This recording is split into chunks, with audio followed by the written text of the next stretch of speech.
York. Good morning, New York. See, we got a little situation going on back there. I made it through. Everybody okay? But good morning, New York, man. Listen up, man.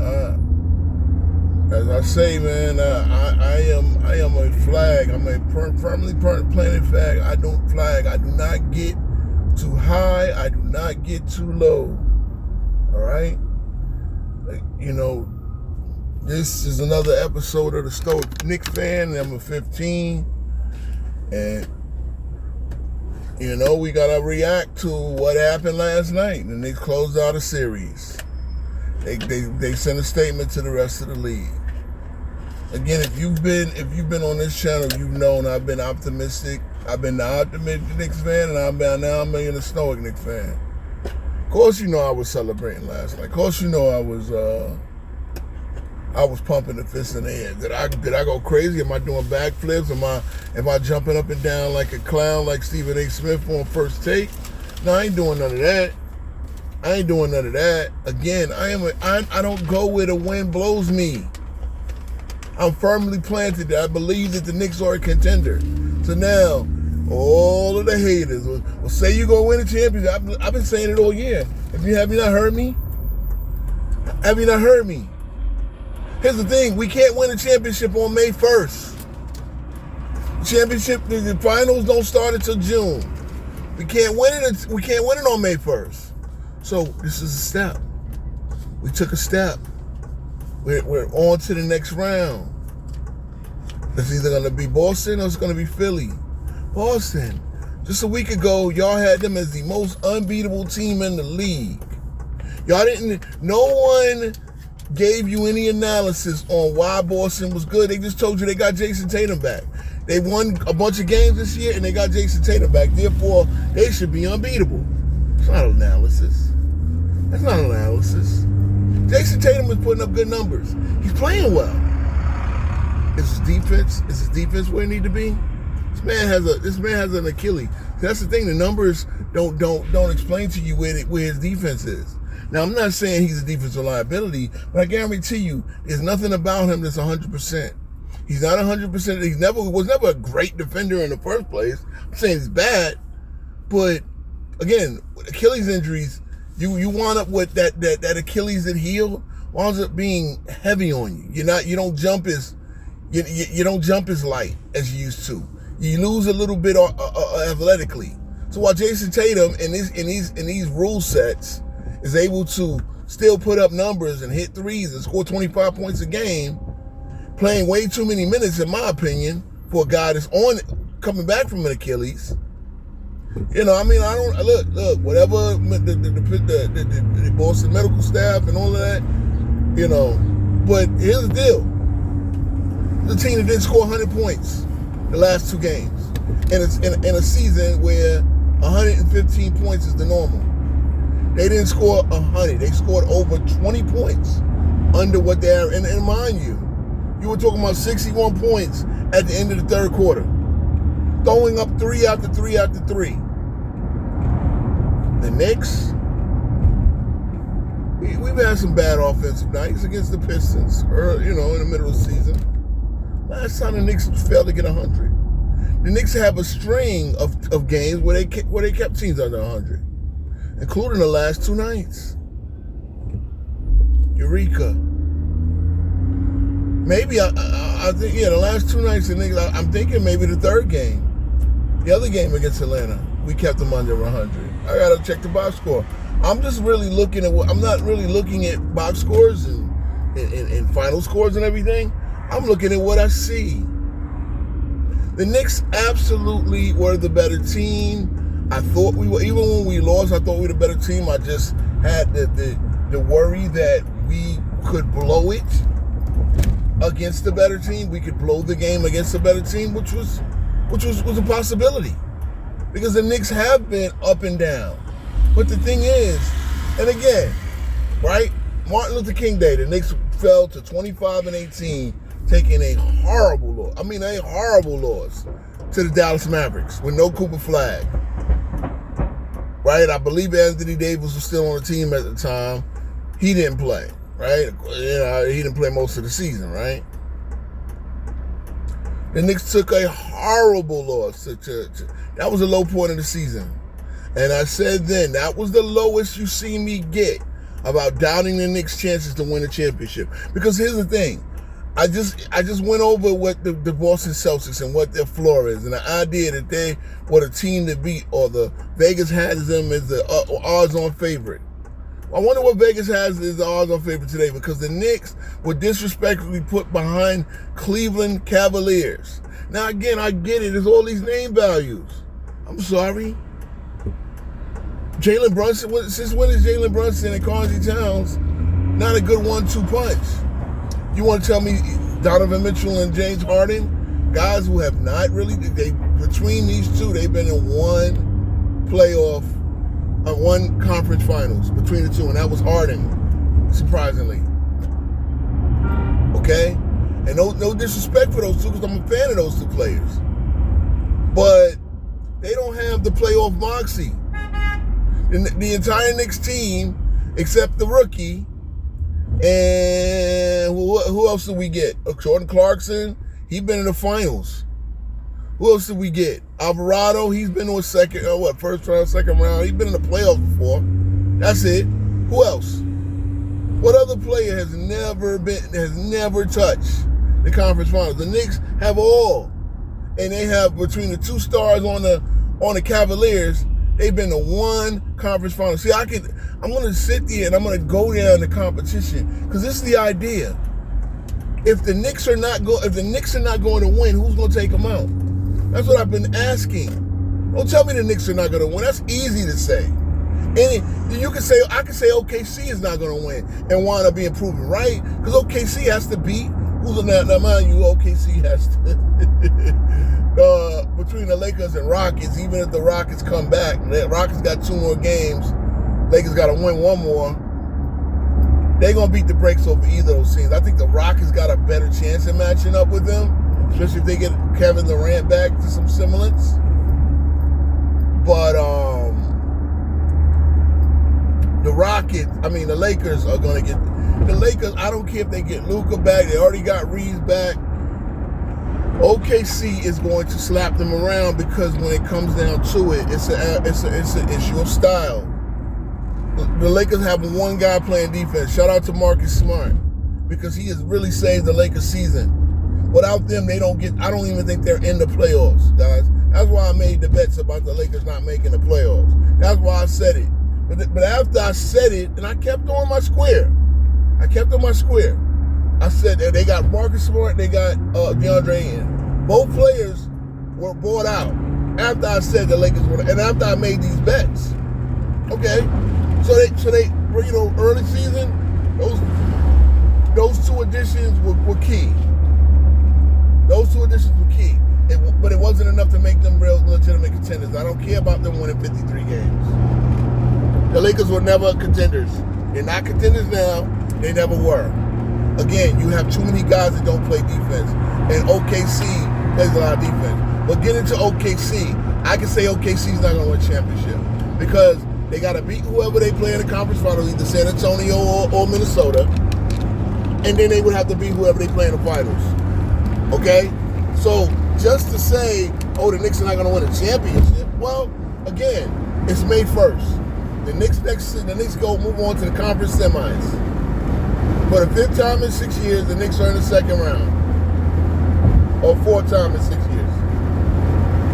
Actually, the last 4 years. So, 4 years in a row, and this could be, again, this is what makes Jalen Brunson and Canada's and Knicks lore. I know Knicks fans got a little over emotional. Again, I wish people were listening to me. I wish I was the authority on Knicks basketball, because no one, and I don't give a fuck. Shout out to All Bulls, shout out to Knicks Fan CB, shout out to all the others. The only one I can say is really on his game when it comes to Knicks facts, and cover every angle, is my man, Objective Knicks fan, Karan Pierre. All right? That's the only one that I see, because he stays on long, and he has conversations with his fans. He has conversations with his watchers. Again, he set his up. I'm not trying to copy him. I'm a general basketball, but I have a Knicks segment. I'm a general basketball commentator. I commentate on all teams in the whole sport. I commentate on a lot. All right, so that's my niche. Yeah, fellas, thank you for the 300 subs. You know, I'm working on putting more into the channel.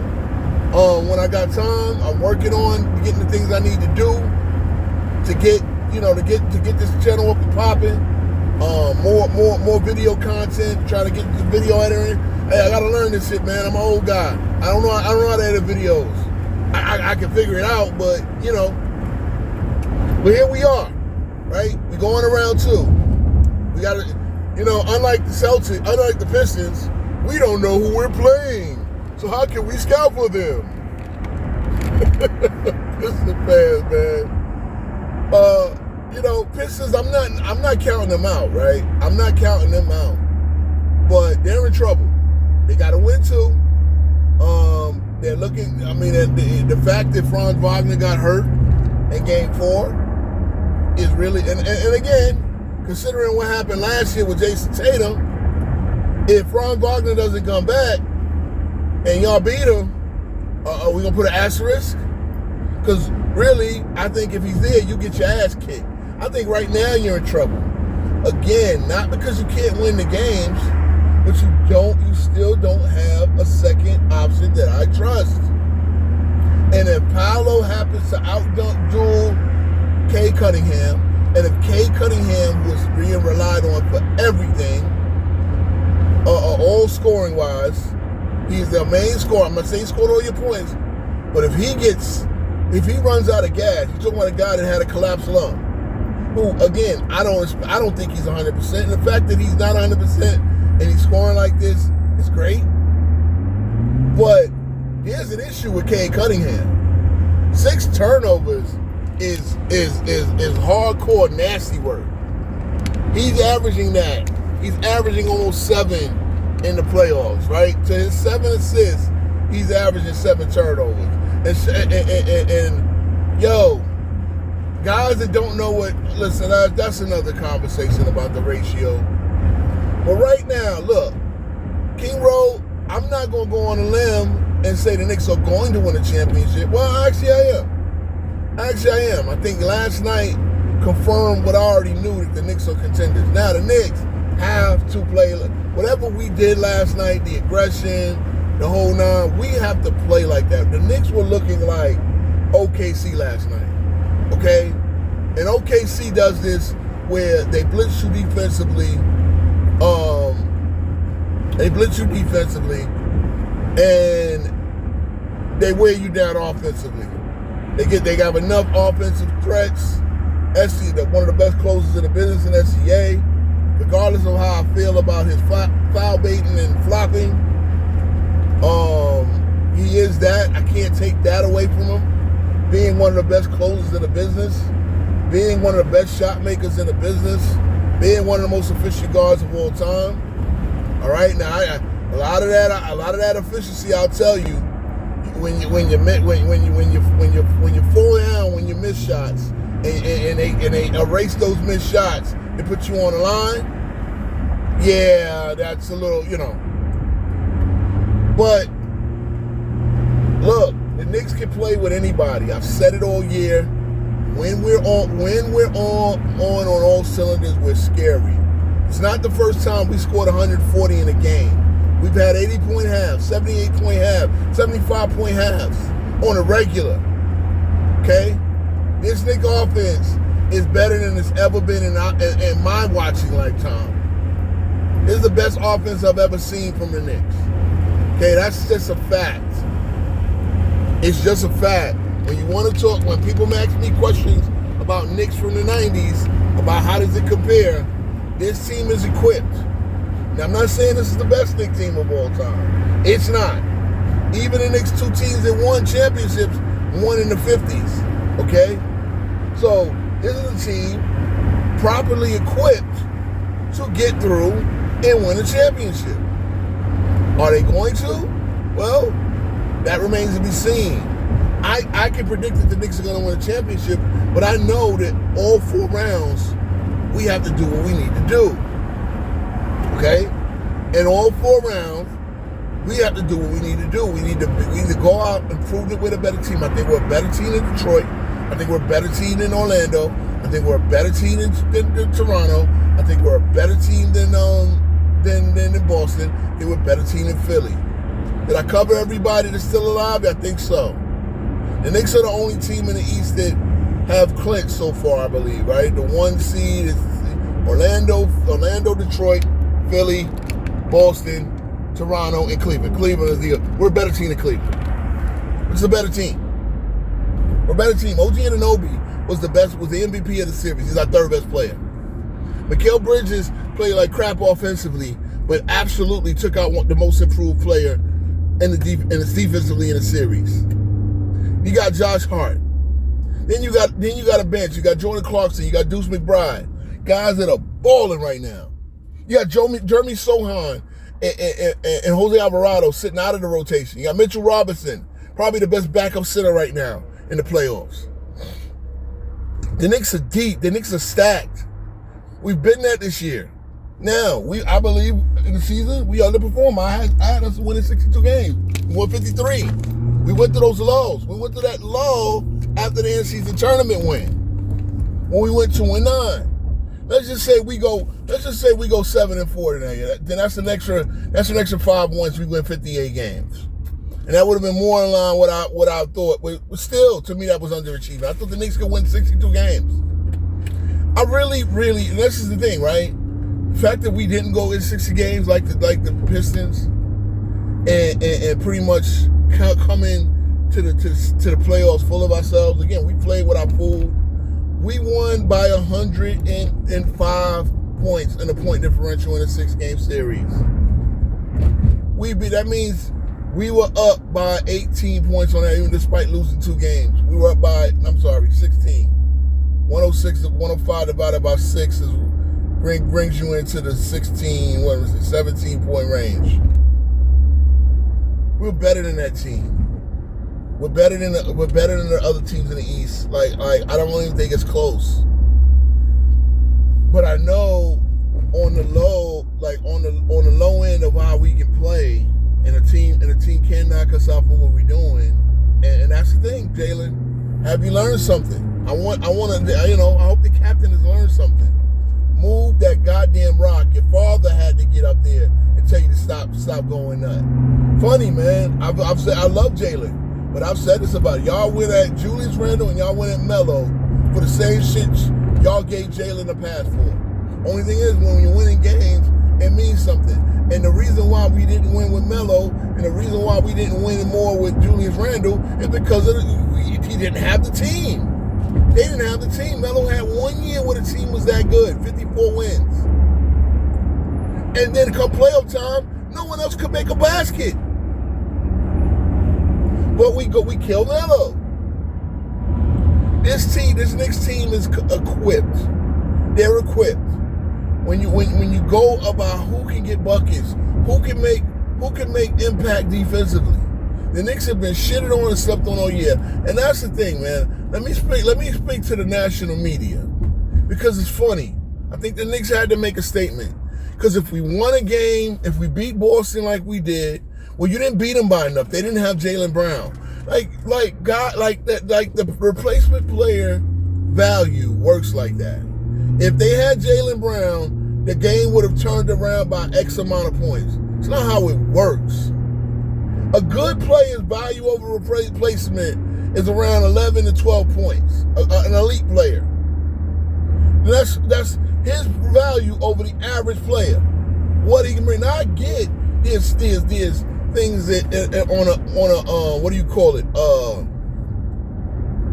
Domino effect thing. Like if a good player's in there, he's causing so much good play that he could. But again, you act like the guy replacing a guy like Jaylen Brown in a random game that the Celtics say they wanted to win, that they played like they wanted to win, but they lost. The Knicks had a big lead in most of that game. The Knicks had a big lead most of that game. They came back, we put it away. That's that. Jalen and Jason Tatum could not score, could not do shit in that fourth quarter. That's what matters. That's what matters. When the Knicks got beat by Atlanta, we had 2 bad fourth quarters in the playoffs. Generally, the Knicks are a great fourth quarter team where we're like 40-6 when we enter the fourth quarter with a lead. Okay? The Knicks come out, game 1, play good, great from the start. You know, no matter who we play, either Philly or Atlanta, or Boston, the Knicks are likely to win. Now, you know, Embiid coming back, that throws a little, he's a great player. But it's not like we don't have an answer for him. It's not like we don't have an answer for him. I don't think there's any team in the East with an answer for all 4 of our players if they're playing well. I don't think what Detroit did in the regular season, especially considering you're going to have a guy in Cade Cunningham who's going to get tired. As you know, if they don't help him scoring wise, you don't see guys out there consistently getting 25, 30 points. See, right now, the Pistons are scoring in the 90s. Now, they had a great game last game. They had a great scoring output game last game. But they need guys who can get buckets, period. Because you're going to have to score as we get low. Because Orlando is not even a great offensive team. As we get low, if we get deeper into the playoffs, that 90 points, 100, having one game where you score 112 points. Don't make you, you know, again, 115 has been the average on average team. That means even a bad team included is scoring about 115 points a game. That's not scoring in the 90s. Having one guy like Cade, who you have to depend on to get 30 every night. It's not gonna do it. It's not gonna do it. I told Pistons fans all year. I told Pistons fans. Y'all are relying on one guy who's a capable, bona fide scorer. And then you're relying on a bunch of role players to chip in and add to the total. But in the playoffs, it ain't like that. It ain't like that. Role players don't play well on the road. Role players, your time gets cut. Possessions shortened. It's not like you think. It's not what you think. And it's been so long for Pistons fans because they've won in defensive errors. They've won where their defense was able to do it. But yeah, defense don't hit like it do. You can't do what you used to do defensively. You can't do it. Well, we're going. We're on our way.